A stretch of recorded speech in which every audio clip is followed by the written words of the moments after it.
Welcome to Ring of Fire. I'm Mike Papantonio. Coming up on today's show, big money billionaires have taken over everything from our voting process to our media. Author John Nichols is going to tell us how this happened. And the whistleblower who exposed the NSA's spying activities is facing a tremendous amount of heat from the government. And I'll have author David Sirota with me to talk about who the real criminals are in this matter. And could the GOP be losing their grip on Southern voters? We'll have that answer for you later on, but right now, just remember, you stepped into the Ring of Fire. You can't change Washington from the inside. You can only change it from the outside. Grand jury secrecy rules. For political gain. The press can find out. That has nothing to do with politics, but go ahead. It wouldn't bother me. Oops.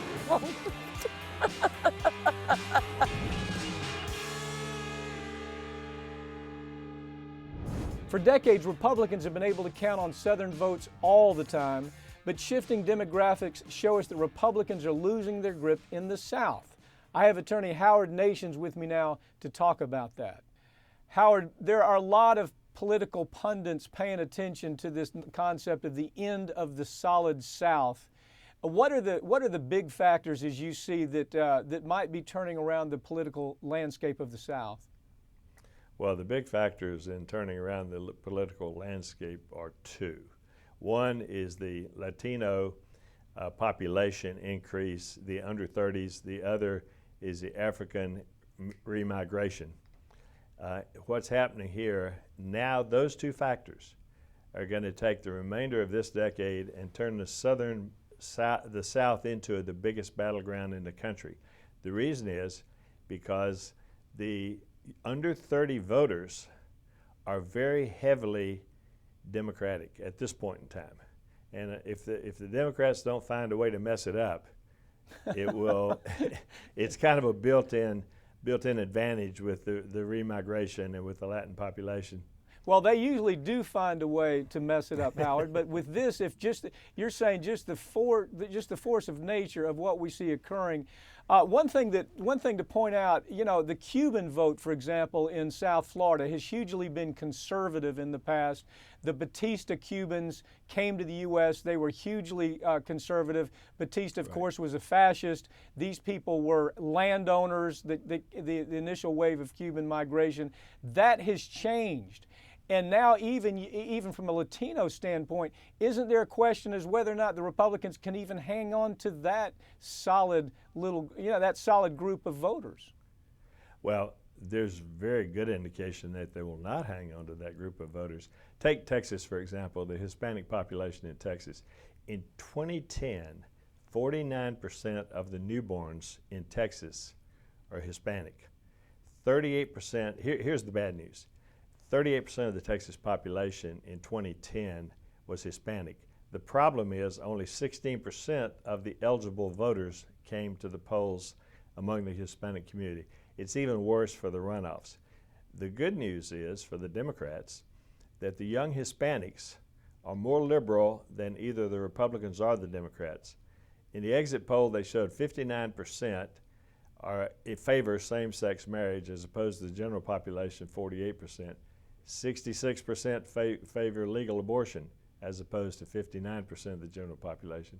And the 55% are negative on capitalism. They want public school spending, they want universal health care, and taxes, increased taxes. That's fine because it means more social services. And it's the same for the under 30 African Americans and Asian communities. Well, Howard, talk about the remigration. That's an interesting concept that people have missed. In about 3 minutes, lay that out for us, would you? Okay. The Great Remigration, before 1960, 7 million African Americans left the South to go north. In the last decade, 75% of the growth in the African American community has occurred in the South. Atlanta is a good example. In the last decade, Atlanta added 410,000 increase in the African Americans, so that today in Georgia, only 52% of the population under the age of 18 are white. That's very scary for the Republican Party. Well, their adjustment, obviously, we've talked about so many times, has been gerrymandering, and Howard Dean, when he was screaming to take control of the states again, nobody listened to him. But this is kind of, by 2020, I don't know, I'm not really sure how, you'd almost have to entirely change the face of the Republican Party to do anything about this, wouldn't you? What kind of steps are they taking to kind of ward off the inevitable? Well, in 2010, they were very fortunate because they were on the precipice. But they managed to get a very big win in 2010, which was so important because that allowed them to redistrict the legislatures in the South. And the gerrymandering was just unbelievable. So the advantage they have now is they've gerrymandered districts all over the South.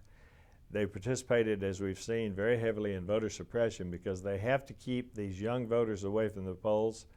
And they are also engaged in attacking the unions. They got control of the secretaries of state positions in most states, and they were able to manipulate elections. And the big thing now that is pending is what the Supreme Court of the United States is going to do with the Voting Rights Act. If the Supreme Court overrules the Voting Rights Act now as applied to the South, they're going to have a field day with their voter suppression. Well, the voter suppression, Howard, you'd agree, would have to be completely more evident. It would have to be, I mean, it's evident now if you're paying attention, but it would have to be wholly evident to anybody who's just mildly interested in the topic. But let me just ask you this. I heard you talk one time about the numbers of electoral votes. I think the numbers, if all 5 states in this big remigration takes place, if you have all 5 of the big states that could be affected by remigration takes place, you're going to have something like 110 electoral votes to about 50, some really odd numbers like that. I don't see how they overcome that. I don't see how the Republicans overcome that. And they have a basic problem because the Tea Party is moving the South further to the right, while the under 30s are moving further to the left. So with that happening, and the big key is getting the under 30s out to vote, and particularly the Hispanic community. If the under 30s come out, if the Hispanics come out, then you'll start winning the South for the Democrats again, and that great electoral vote will shift, and can shift to as much as leaving the Republicans with 50 electoral votes in the South, which would be just deadly for the That would be it. Party. Howard Nations, thank you for joining me. We're going to be watching this as it develops over the next few years. You can almost map it out and see it happening before our eyes. Thank you for joining me. Thank you, Mike. Recently, a whistleblower revealed that the NSA has been collecting data on the online and cellular activities of American citizens. This story is the latest in a long line of bad news for this administration. I have Farron Cousins from the Trial Lawyer magazine with me now to talk about what's happening. Farron, all the right-wingers jumping on the bandwagon with the Obama attack in the NSA story. How absurd. I mean, when you really take a look at their history. It is. You know, it goes back to the whole Bush amnesia that these people are been suffering from for the last 5 years. You know, they didn't want to blame Bush for the economy. They didn't want to blame Bush, Eric Bolling went as far as to say that there were no terrorist attacks during Bush's watch. And it's the same with the NSA story. They forget that just 5 years ago, they were supporting this program when it was George W. Bush's idea. But now that it's Obama's deal, now that Obama is in charge of it, it's one of the worst things that's ever happened to the folks at Fox News. Isn't it amazing, though, that even beyond Fox News, you don't have reporters asking the question, well, let me get this right, Senator. Let me get this right, Mr. Inside the Beltway pundit.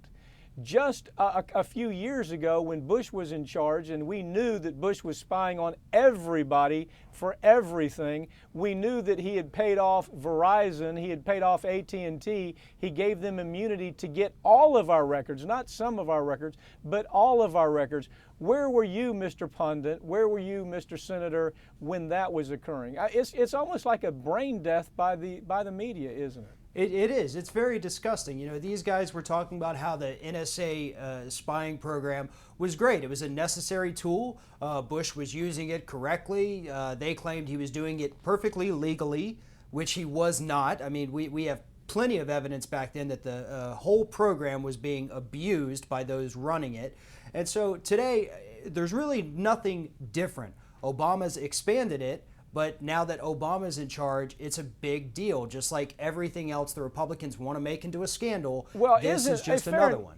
Isn't part of the story, though, that it's almost like people forgot who Obama was, that he has been, look, he has been at the front of the spook line trying to get all this done for a long time. You know, the spook operations worldwide have never bothered this administration. I mean, even before he was a president. Right. Obama has gone back and forth on this issue so many times. It's, depends on which week, what position he's going to take. But back in 2008, he actually voted to expand the FISA Act. And let me read you this quote from Obama, what he said when he cast that vote expanding this program back when he was a senator. In a dangerous world, government must have the authority to collect the intelligence we need to protect the American people. But in a free society, that authority cannot be unlimited. As I've said many times, an independent monitor must watch the watchers to prevent abuses and to protect the civil liberties of the American people. This compromise law assures that the FISA court has that responsibility. The ability to monitor and track individuals who want to attack the United States is a vital counterterrorism tool, and I'm persuaded that it is necessary to keep the American people safe. Given the choice between voting for an improved yet imperfect bill and losing important surveillance tools, I've chosen to support the current compromise. Right. Okay. So the point being that it's almost like there's this sense of awe that this administration would actually spy on Americans, but just taking a look at from the very beginning, we see that this has always been his notion that we have to have this balance of power. That we, at the same time, we got to have checks and balances. We have, as he likes to say, a dangerous world, and in that dangerous world, we have to balance the 14th Amendment. We have to balance right to privacy. He's a constitutional lawyer. These have always been his parameters, and it's almost as if we ignored all that when he was running for president. We never asked the tough questions, did we? We did. And during the primaries back in 2008, he came out and said, look, I'm going to put a stop to this. And the first major red flag, first of all, should have been that 2008 vote where he said, this is necessary, we're in a dangerous world, we have to do this. I'm voting for a bill even though I know that this bill isn't any good. But furthermore, back in 2011, he expanded, reauthorized the Patriot Act yet again, just continuing those Bush-era policies. I remember actually last week, you and I had a conversation where we said the best we can hope from Obama is that things just don't get worse. And unfortunately, it looks like that's the case. I mean, we're seeing all these Bush policies being carried over, Guantanamo, the war on terror, the NSA, everything. Farron, in about 30 seconds, we don't hear apologies about any of this. We hear that, gee whiz, we've accomplished a lot. Now, that may be the case. It's kind of hard to prove a negative. We don't know what has been accomplished by this limitless spying that is all attributed to this administration in a FISA court that is completely unregulated. We don't have any idea what these FISA judges are deciding. But there is a point that balance is important, but right now we don't even have all the facts to judge that balance, do we? No, exactly. And like you point out, it's not just Obama. This entire program was approved by Congress. It was approved by the courts. You have every branch of government saying, hey, you know what? This is okay. Both parties, hey, this is okay. So everybody needs to wake up and realize that it's not just Obama, it's not just Bush, it's our elected leaders, our congressmen, our senators, our judges, everybody. And every day, Farron, they're out there talking about the wisdom of this without any discussion on the other side that's really meaningful. Thank you for joining me, Farron Cousins. Thank you. Farron Cousins is the executive editor of the Trial Lawyer magazine. Coming up, we'll find out who the real criminals are in the NSA leak story. I'm Mike Papantonio. We'll be right back with more Ring of Fire.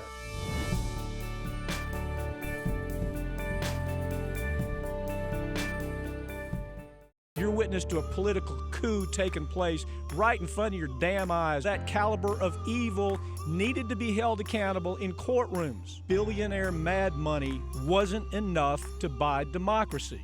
Legislators don't have enough sense to think for themselves. They let Alec do it. Here at Ring of Fire, the truth is our only agenda, so we're able to bring you the stories that mainstream media just ignored or completely got wrong.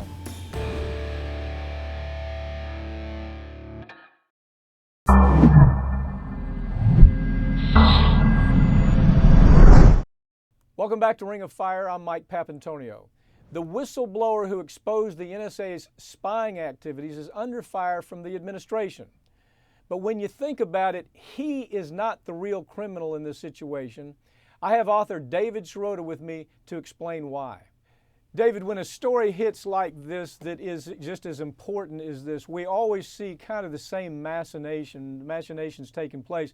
One thing we see is the person who's trying to do right become the vilified target in a situation like this. We also see the media in their skirmishes where the New York Times has taken an odd position, probably because they didn't get the story first before the Guardian did. So these same things play out just time after time. What is your take on this story?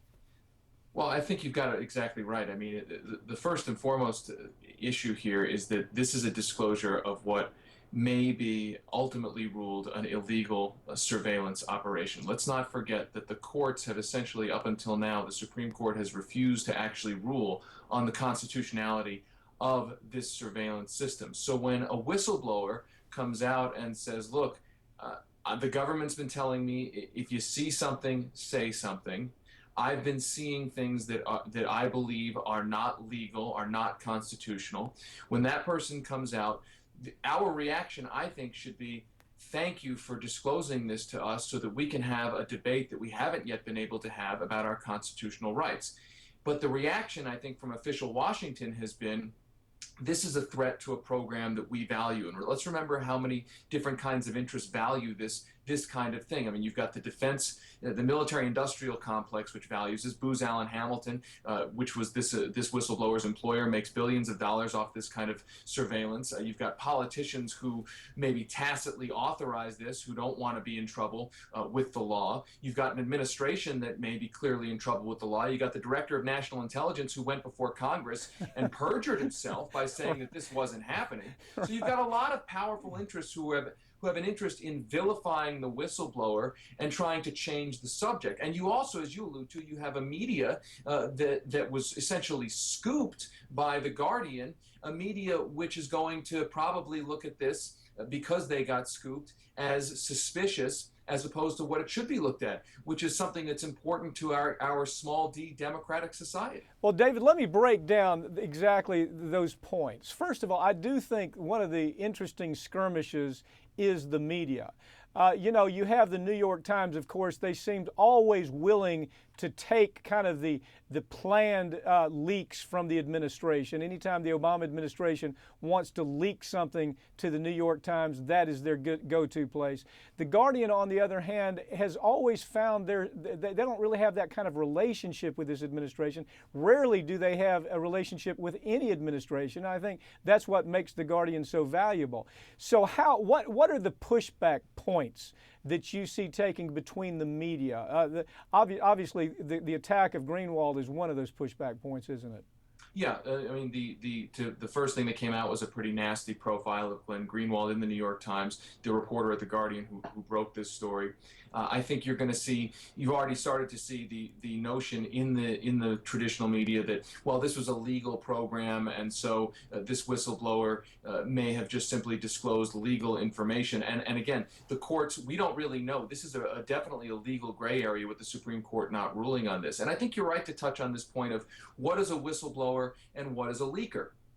The Obama administration, as you allude to, has been leaking potentially classified information to reporters when that information serves its own political purposes. The New York Times kill list story, the leaks to the filmmakers of Zero Dark 30. This was certainly sensitive information, potentially classified information that the administration leaked to those outlets because it was politically advantageous to the president at the point they were leaked. Yet at the same time, the administration is prosecuting whistleblowers who are leaking information that is not politically convenient to the White House. So there's a double standard from the government about what is an acceptable leak and what is an unacceptable leak. And my problem with that, among other things, is that it contradicts the idea of equal protection under the law. Well, one thing we've seen, David, is this administration and most administrations are masterful about using the fear card, and that is America is a very dangerous place. The world is a very dangerous place. You have to give us some wiggle room. What we're doing is not all that bad. Gee whiz, because of what we're doing, we stopped the subway explosion that would have killed so many people. Talk about that. Your article on this is just so well done, David. It's just so well analyzed. Tell me your take on that. Well, my take on that is, first and foremost, there's the idea of, yes, there's a balance between security and liberty that we're constantly negotiating. Or I should say, we should be constantly discussing and debating and negotiating. But this administration, and before it, the Bush administration, has sought to remove the debates from the public sphere. That's why we haven't had the Supreme Court rule on this yet. The administration, which says this is perfectly legal, has also been going before the courts saying, don't rule on this at all, don't rule on the constitutionality, because we don't want to have the debate. On the specific points that the administration has made about, oh, well, this specific program has made us safer. Look, that took about 24 to 48 hours to be debunked. I mean, BuzzFeed went through public documents from court records showing that the subway bombing was almost certainly not thwarted by this surveillance system. Mark Udall, the senator from Colorado, my U.S. senator, went on TV and says, as an Intelligence Committee member, he has seen no evidence that this surveillance system has thwarted a terrorist attack. So on the general and the specific, the arguments simply don't hold water. Well, there is a shift, though, David, and I think the shift is it's complicated in so many ways. If we go back and we look at the attitude that the American public had about events like this, say in the 60s or the 70s, where we had the church hearings, for example. Frank Church held hearings and said, damn it, quit spying on the American population. He said that to the CIA, the NSA, the FBI. The spying was horrendous. And now we have, and back then the American public, it was almost as if they were better educated, better informed, like they had more contact. They weren't, there wasn't this uniform fear of what was occurring around them. They were willing to say, damn it, this isn't right. Do you see that shift playing into what we're seeing with Manning and certainly with this issue? Well, I think you could argue that President Obama has finally created the unity that he so desperately wanted. He has, in a sense, brought the right and left together on an issue like this. I mean, you've seen from across the political spectrum people saying that this kind of surveillance is unacceptable. And I think that's good news. I think it's belated, but I think it's good news. What I worry about is the same thing that Edward Snowden said that he worries about, that this information will come out and there will ultimately be no change. And if that's the case, I think we can lay the blame on a lot of different players, but I would lay the blame particularly on the idea of how radical policies end up being normalized when leaders of both parties join together to support them. That this was the fundamental danger of President Obama on an issue like civil liberties. That if he came in and effectively ratified or made worse Bush administration civil liberties policies, because of the way our politics works. Our politics are so tribal. The other side is bad, our side is purely good. That's the way it works on both sides. That you see a lot of liberals who were critics of the Bush administration on civil liberties, and rightly so, saying essentially that they're not going to necessarily be critics of Obama on this set of issues. And that's how extremist policies ultimately get normalized and considered the standard, where they're no longer considered controversial at all. Isn't part of the standard, if you pick up today's paper, you take a look at it, in one iteration or another, there is, gee whiz, we have to protect ourselves in this evil world. Golly gee, I'm doing nothing wrong. Why do I care if they take a look at my phone records? That is a pervasive theme that the government has done a superb job hustling. The media, when they want to, New York Times, for example, we're seeing it now. The media, when they want to, they use that this is a dangerous world kind of argument. What is your take on it from a policy standpoint overall? Well, first and foremost, power corrupts. Absolute power corrupts absolutely. Right? That's the old saying, and that was why we had checks and balances. That's why we had the genius of the American system was checks and balances, to say that the executive doesn't get absolute power. So that, yeah, there is this argument that, well, I've got nothing to hide, so I don't really care. But ultimately, if you vest an executive branch with this much power, you better believe there's going to be abuses. Abuses are probably going on. In fact, the NSA in 2009 already admitted that it has been abusing this, already admitted under questioning that it has overstepped its legal authority. And that's just what we know. So the point here is that if we sit back and say, well, I'm not affected by this, well, this is not a big deal for me because I have nothing to hide, then everyone better be ready to ultimately, eventually be the target of a kind of abuse that inevitably, history shows, inevitably happens. David, what do you make of this contradiction that is so evident if you take a look at Obama's position in the 2008 run-up to the election? His position on whistleblowers was what it should have been, and that is they provide information that we never would find out about. They protect democracy, but for whistleblowers, sometimes all types of fraud and indecency takes place in this world. I mean, we heard that again and again, and it doesn't seem to match the Obama we're seeing now, does it? It doesn't at all. And I don't necessarily want to say this is unique to Barack Obama. I think this is what happens when people go from running for office to holding an office. That when you hold an office, you start seeing challenges to your power, or really regulations on your power as a personal affront. And so I think the shift, some Obama partisans will say, well, maybe he shifted on whistleblowers because he became president, then he realized the gravity of the situation. I reject that. Senators understand the gravity of all of these issues. They are briefed, intelligence briefings, et cetera, et cetera. So I think what we see here is that now that President Obama is the president, his perspective on blowing the whistle on governmental abuse goes from this serves democracy to this is a threat to my political interests and my administration. David, in about a minute, hasn't the media done a deplorable job backing this story up and saying, yes, Obama did continue this policy, but let's be honest about where this started? Absolutely. I mean, I think this is a transpartisan program. It's transpartisan complicity. That's not to say that President Obama doesn't have blame. Certainly he has blame. President Bush has blame. I think the Congress certainly has blame. The media that hasn't asked questions certainly has blame. But here's the great news. This is why this disclosure is so important. I think because it was so powerful, it was so vast, and it uncovered such abuse that we may finally see the tipping point where real questions start to be raised, and on a transpartisan basis, those questions hopefully start to be answered. David Sirota, a regular contributor to Ring of Fire, and certainly will be to this program. As usual, David, thank you so much for great work, great analysis. I hope people are reading your material. Thanks for joining me. Thank you. David Sirota is the author of Hostile Takeover. When we come back, we'll find out why state legislatures are becoming increasingly conservative, even as the voting base becomes more progressive. Stay tuned. We'll be right back with more Ring of Fire. You're watching Free Speech TV, a network powered by the people.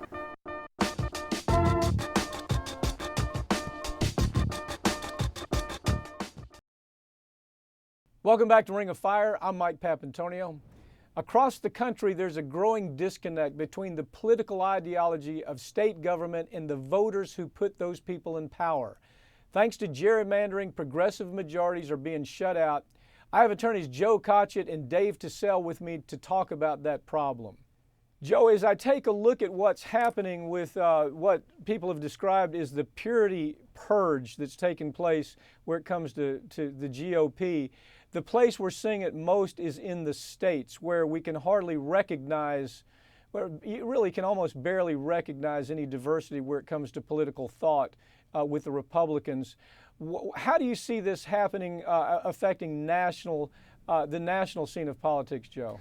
Well, obviously the red states are getting redder, the blue states are getting bluer, and I think what you have to look at is the population base. The fact that there are the houses of both houses are controlled in 23 states by Republicans. I think it's either 11 or 12 that the Democrats control both houses and, so to speak, how you're going to pass your laws. However, what you have to look at is the population base. The population base of California, for example, which is now we have a veto-proof, literally a veto-proof Democratic situation. The population base is now 40 million people. That means 1 out of every 8 people here in California are tending towards Democratic philosophy. However, it is clear that in the middle portion of our country, the red states are becoming redder, and the trick there is voter ID to get people off the registration of voting rolls and make sure that they are able to control the vote. Therein lies the Republican philosophy's problem. For example, Hispanics continue to move away from the Republican Party. Hispanics are the fastest growing element of our population. David, let me ask you this. Wisconsin, there's a story, if you take a look at it, with Wisconsin, with Pennsylvania, with places like Michigan, where you've seen, as Joe just described, this new control of, as he pointed out, 23 state houses, also with a governor, compared for Republicans, about 12 for Democrats. But as you look at a place like Wisconsin, here's a state that has really a blue ideology, a blue philosophy when it comes to national elections, the presidential elections. But look at what's happening in the states. Same way with Pennsylvania. What's your thought about this chasm that's developed there? Well, there's an amazing polarization going on within state politics. Mike, there's been a new study that came out by 2 guys, Boris Shore from the University of Chicago and Nolan McCarthy from Princeton, that analyzed the state political climate in all of the states and found that the gap is really growing between the Republicans and the Democrats. The Republicans are becoming more and more conservative and Democrats becoming more and more liberal, so that we don't have the moderates governing this country. We don't have a voice for the moderates in this country. What we have are 2 extremes, and frankly, the conservative being the one that's growing the most. And when we talk about Wisconsin, that's an excellent example. Here's a state that is a blue state, regularly votes in the presidential election for Democrats. Yet Scott Walker gets elected as governor by the extreme right-wing Republicans in his party. And when he's elected, passes very extreme anti-union, anti-labor laws that go against the best interest of the majority of his own people. The problem with the polarization is that those who are elected are governing for the 47% who elect them, not for everyone. Not for the middle. Joe, in California, you don't see polarization quite so much because you have almost complete control by the Democrats, as you point out. That's not the case in a lot of states where, you may have a situation in a lot of states where you have absolute gridlock. The state can't move ahead with education. They can't move ahead with safety net issues, infrastructure issues. They're absolutely in a gridlock death. What's the solution? I don't know that there's a quick way out of it. No. I realize exactly what you're saying. And I'm going to give this a little twist that you may not like, but I don't think polarization is the real issue here. I think the real issue is money. The money that is now influencing politics coming out of Wall Street is overwhelming. It's overwhelming both parties. I see that as the real problem. I don't see moderates getting squeezed by the Republicans and or the Democrats. I see them getting squeezed by Wall Street. Take a look at the economics of the situation. Now, we've been fortunate here in California to elect representatives to our state house, both Senate and the Assembly, who are coming from a working class background that hopefully will not be swallowed up by the money that's out there. It is the gridlock in Washington has to do with K Street. K Street is the money street. When the money street walks down the street, so to speak, to the Capitol and delivers, and I don't want to be facetious about this, but literally delivers bags of cash, therein lies the polarization. Joe, you've been involved in politics an awful long time in leadership roles from inside, outside. You've watched it your entire adult life. Is this the worst that you've ever seen from what you can remember? Beyond doubt. Beyond doubt. As a matter of fact, David, just to give you an example of Wall Street, I see a situation recently where some members of the House, Democrats, by the way, have introduced some legislation, and sadly, it may go somewhere because the Republicans are going to buy into it right away to reduce regulation of the derivative market. Now, I don't want to get too exotic. I don't want to get too exotic about what derivatives are, but simply put, they're introducing legislation now that'll make it easier for Wall Street to manipulate the monetary currency by which we operate. To rip off mom and pop. David, let me ask you, isn't part of the problem is that state politics are not really run at the top of state politics? They're run from a national scene that might be driven by one mind. Could you talk about that a little bit, David? Absolutely. And to build on what Joe just said, I think money is the key issue. A little money can go a long way in state political races, much further than in the national, at the national level. And what we're seeing, not only from K Street, not only from Wall Street, but we're now seeing the national political parties, the Republican Party, putting over $30 million into the last election into state elections, where it's not about what the state individuals in each state want. It's about these major national agendas that are being pushed by Wall Street, being pushed by the Republican Party, and that becomes a real problem in middle America. Joe, in the end, isn't part of the problem that when you have I'm going to call it polarization, but let's call it whatever you want. It may be where we have a place like Michigan, where we have a Republican governor with a state that typically leans blue, or Pennsylvania, the same thing, where you've got the Republicans in charge, that they're deconstructing the welfare reform, they're deconstructing education, but the voters don't really want that. Isn't this control of the GOP state by state, isn't it something that doesn't really reflect what most voters want? They want something different, but they're not getting it from their state legislators because it's being driven from the top from the national scene. And you see, it's getting easier and easier to drive that scene because, to give you one quick example, let me cite the city of Los Angeles. We just elected the mayor of the city of Los Angeles, what is Los Angeles? Second or third largest city in the nation? 23% of the population. On election day, only 15% went to the polls. 23% went to the polls to elect the mayor of one of the largest cities in the country. So what's happening, you see, is the middle class is falling out. By falling out, I mean they're just not interested anymore in the political body.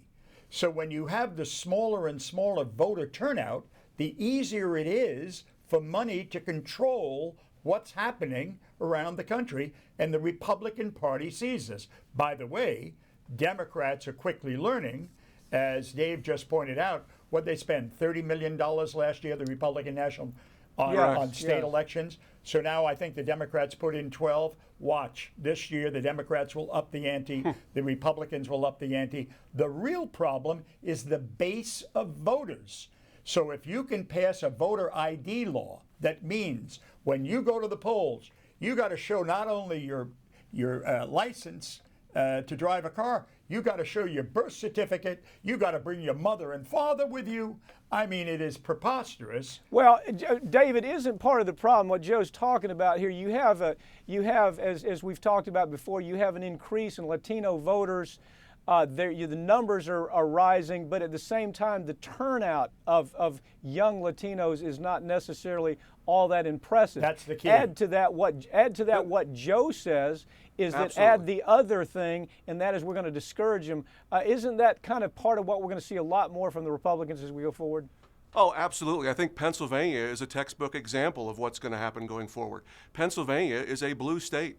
Pennsylvania has more Democrats than Republicans, but they have a Republican governor, and they passed one of the most aggressive voter ID laws that was targeted at keeping young Latino voters and keeping the young people and the minorities from voting.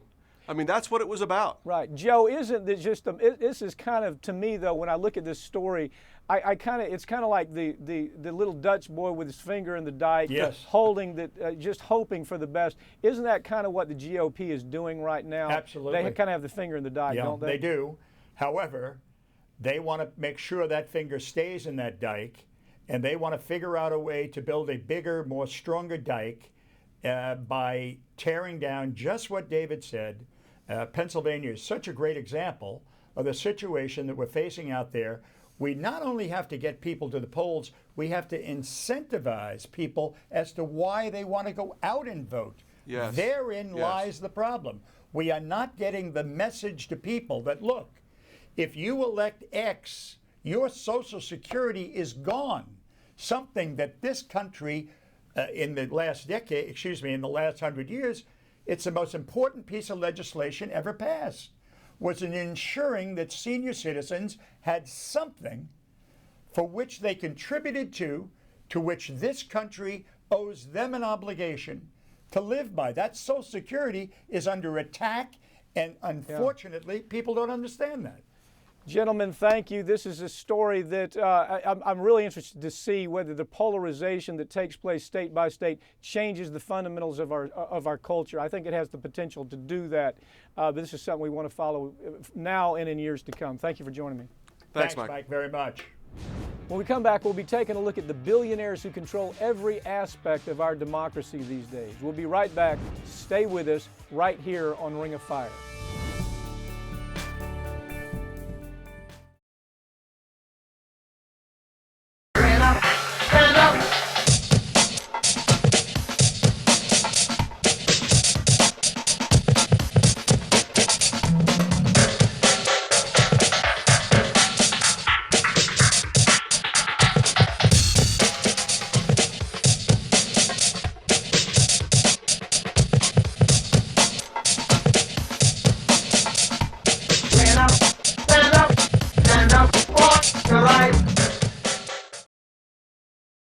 Almost every aspect of our democracy has been overtaken in some form or fashion by billionaires, whether it's elections, politicians, the media.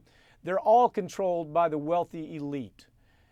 Joining me now to talk about how this happened is John Nichols, author of the new book, Dollarocracy.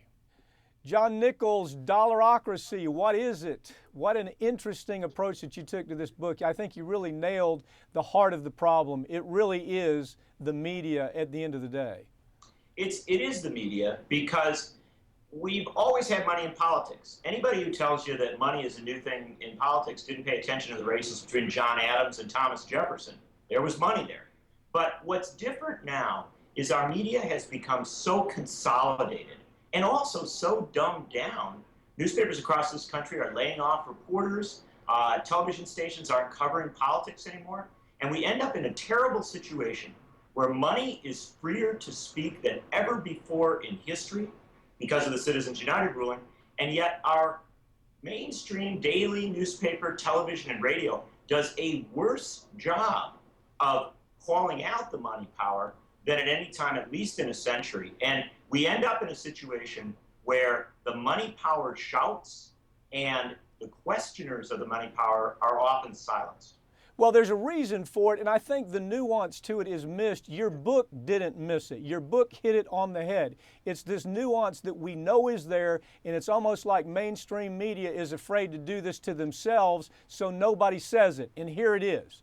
They make money when they do wrong in this process. Did I get that right? I mean, their bad conduct helps them make money here, doesn't it? Absolutely. In fact, people should understand that there is no official lobby against campaign finance reform. There's not some lobby in Washington that shows up and says, oh, you know, we want more money in politics, we want more negative ads. The lobby that opposes fundamental campaign finance reform is the National Association of Broadcasters. And when McCain-Feingold tried to address these issues, the NAB flooded Capitol Hill with lobbyists saying, oh, don't cut off our gravy train. This is one other thing to understand, Pat. 20 years ago, television stations treated political ads as an annoyance, even 20 years ago. Today, they are a major revenue stream.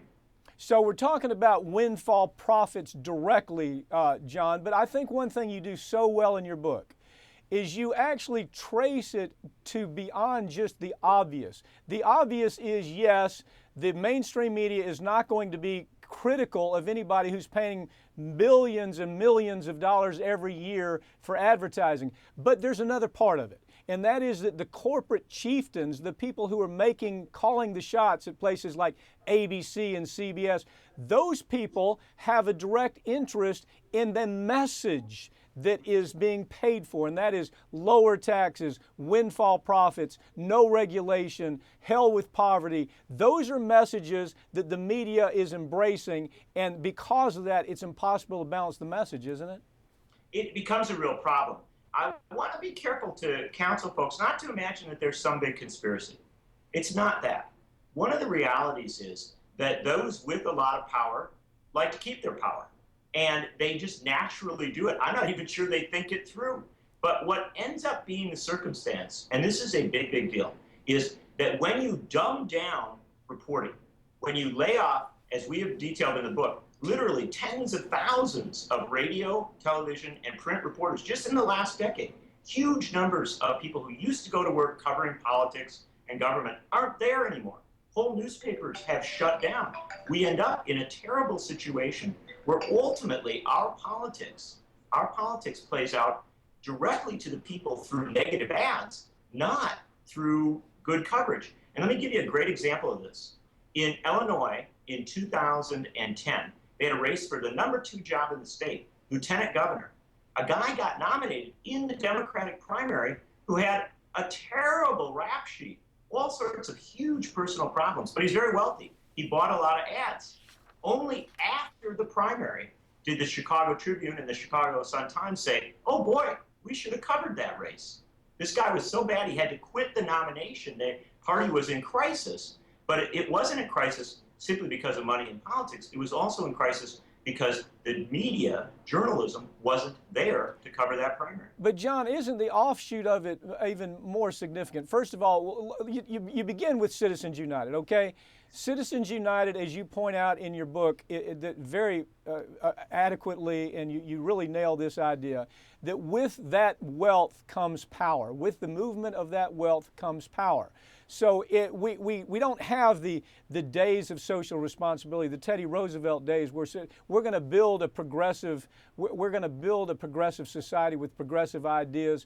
We don't have any money behind that if you really think about it. I mean, even the money on the Democratic side is not necessarily for progressive ideas. It's simply to get reelected. So now we're left with the days behind us where we did accomplish things like voter rights, did away with Jim Crow, we gave women the right to vote, we had civil rights movements in the country, we stopped wars because of that media responsibility. All that is past history if I read your book correctly.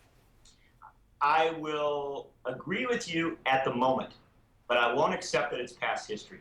I believe that at every point in the history of this republic, we have found ourselves in terrible circumstances, and when things got bad enough, the people rose up and did something about it. You are right that today we teeter on the brink of dollarocracy, where the vote matters far less than the dollar. And we are edging toward a point in this country where our elections will, if we allow the process to keep going the way it is, have very little meaning. They won't change things. And that's why, at this point, people need to be worrying less about parties and candidates and more about the great reform movements that must be launched. 100 years ago in America, Pat, this country did not allow women to vote. We didn't elect our Senate. We didn't have a system for taxing big corporations and the robber barons. That was in 1910. In 1920, women could vote. We had an elected Senate, and we had established a system for taxing our biggest corporations and our wealthiest people. We did all those things through constitutional amendments, and as a result of an immense progressive movement that recognized that it wasn't about a political party or a candidate. It was about making democracy itself work. And if we do anything in this book, it is to argue that there is a crisis, and our proper response to crisis is not to look for somebody coming in on a white horse to save us. It is for us to organize across this country at the grassroots, build a movement as strong as the progressive movement of a century ago, and demand fundamental change in our politics and, frankly, a fundamental renewal of journalism in this country. Well, John, picking up on your concept of the white horse, somebody coming in a white horse and saving us, or maybe somebody who's pulling that sword out of the stone, we don't have the possibility of that now, because the money in politics, if you follow it, and I think this is where it appeared to me this is what you were saying, correct me if I'm wrong, but you don't even get those important discussions in politics anymore. There's no discussion about trillion-dollar wars. There's no serious discussion about the fact that the damn planet is melting. I think it was 5 minutes worth of coverage in most of the mainstream traditional media. You don't get coverage about real issues anymore, even in the most important places that you expect them. Places like debates. That is no longer important. What has it been replaced with, if I'm right? Well, you are right. And here's the bottom line. There have been brief moments in this country's history where we've really gotten things right, where we really started to open up the process and give people the power to make change. In a 10-year period, we made fundamental changes in this country. We constitutionally got rid of the poll tax. We did Medicare. We did Medicaid. We did another constitutional amendment to give 18 to 21-year-olds a vote. Real reforms, radical reforms. And we also started to have a consumer revolution in this country where we did things like ban tobacco ads on TV. At the end of the 1970s, Lewis Powell, a lawyer for the tobacco companies, wrote a secret memo to the Chamber of Commerce in which he said, if this keeps on, we keep having this people power rising up, we're going to really be regulated.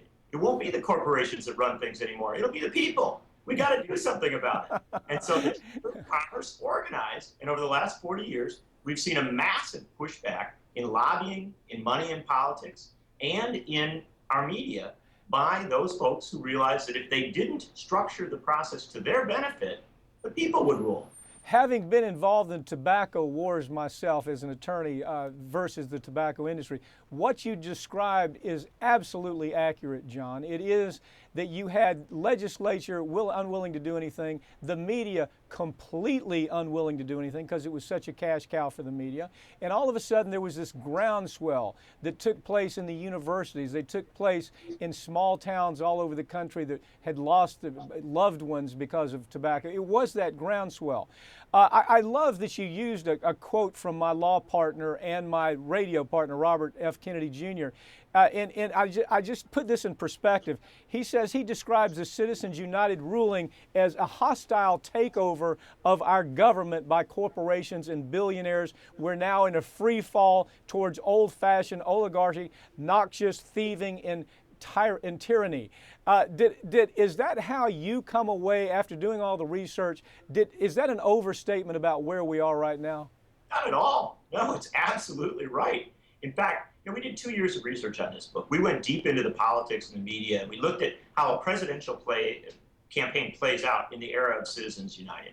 What we came away with was a realization that even our best media doesn't cover how much these campaigns cost. The news stories coming out, the 2012 election said it cost $6 billion. For the people who established that figure, who are very good researchers, I respect them, but they didn't look at the spending on local politics, state politics, and referendums. When you add that in, we had a $10 billion election in 2012, $10 billion. And while you maybe look at the top level and you say, well, Barack Obama beat Mitt Romney, Sheldon Adelson's money didn't have that much of an impact. What people don't notice is that Sheldon Adelson, as an example, didn't just give money to help Mitt Romney get elected. He spread that money across state and local races. And the bottom line is he won races all over this country that nobody's even aware of. And so did other billionaires. The fact of the matter is that we are entering into a situation in this country where billionaires spread their money around. They may not win every election, but they always win enough. At the end of the day, we get a truncated, castrated politics.